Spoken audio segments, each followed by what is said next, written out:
Teorias da aprendizagem, síntese de textos.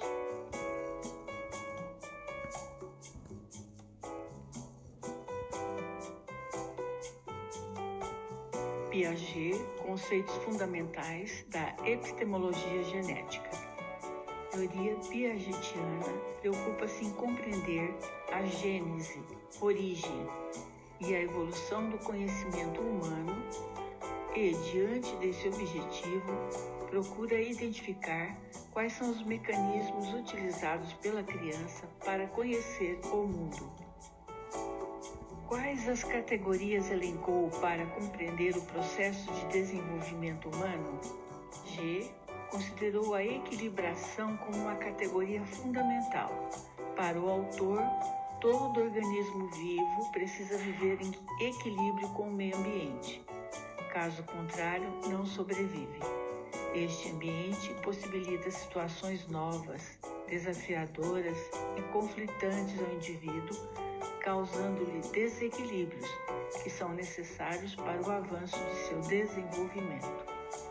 Diante de um conflito para reequilibrar-se, lança a mão de alguns mecanismos fundamentais, denominados mecanismos próprios do indivíduo.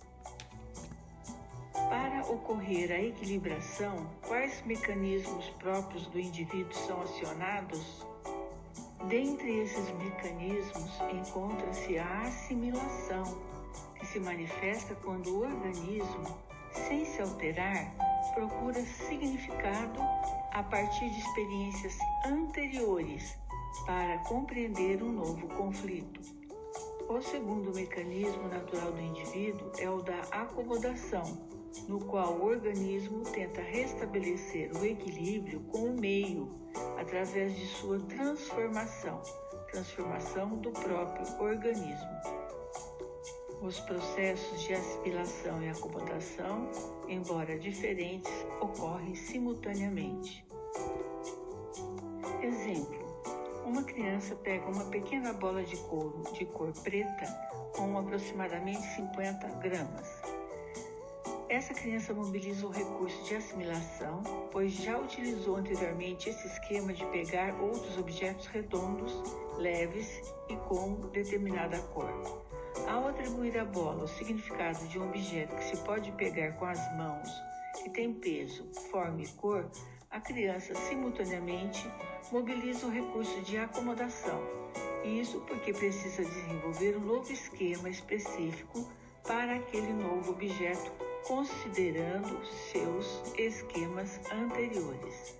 Assim, a bola nova que a criança está conhecendo lhe possibilitou um desequilíbrio inicial, que foi resolvido a partir dos mecanismos naturais de assimilação e acomodação, levando-a a equilibrar-se. Quais foram as leis irrevogáveis e consecutivas do processo de desenvolvimento cognitivo formuladas por Piaget?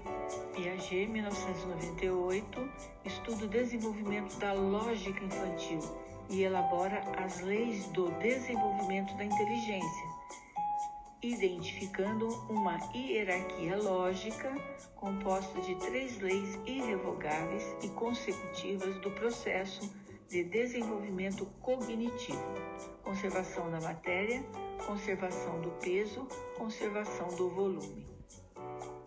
Qual o significado de conservação da matéria? A primeira lei do desenvolvimento da inteligência é a lei da conservação da matéria. Ocorre aproximadamente entre 5 a 7 anos de idade. Esta lei se configura quando uma criança consegue identificar que uma bolinha de massa pode se transformar em uma cobrinha de massa e a matéria massa continua a mesma, apesar da mudança da forma. A conservação da matéria ocorre quando a criança reconhece que a bolinha e cobrinha são apenas objetos com formas diferentes, oriundos da mesma matéria massa. Qual o significado de conservação de peso? A segunda lei é a da conservação do peso. Ocorre aproximadamente entre 7 e 9 anos de idade. Esta lei se configura quando uma criança consegue identificar que uma bolinha de massa tem o mesmo peso da cobrinha de massa, apesar de terem formas diferentes.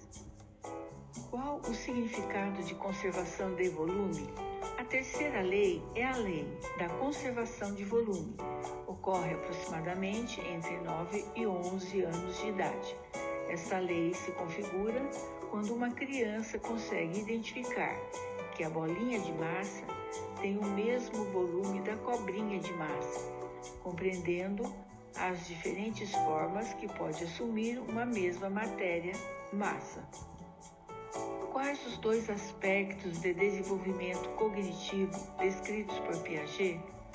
Para Piaget, todo ser humano apresenta dois aspectos de desenvolvimento cognitivo: o aspecto psicológico e/ou espontâneo e o aspecto psicossocial. O aspecto psicológico espontâneo está respaldado nas características orgânicas do indivíduo, nas suas habilidades como um ser vivo. Este aspecto se configura por aquilo tudo que a criança aprende por si mesma, na sua relação com o ambiente, e lança a mão de seus sentidos inatos para estabelecer esta relação com o mundo ao seu redor. O que Piaget diz sobre o aspecto psicossocial? O aspecto psicossocial está respaldado nas relações sociais que o indivíduo estabelece ao longo de seu desenvolvimento, as quais se iniciam na família e se estendem para a escola, para o grupo de amigos, etc. Para Piaget, o aspecto psicossocial é representado por tudo aquilo que o indivíduo aprende por transmissão, a partir do outro ser humano.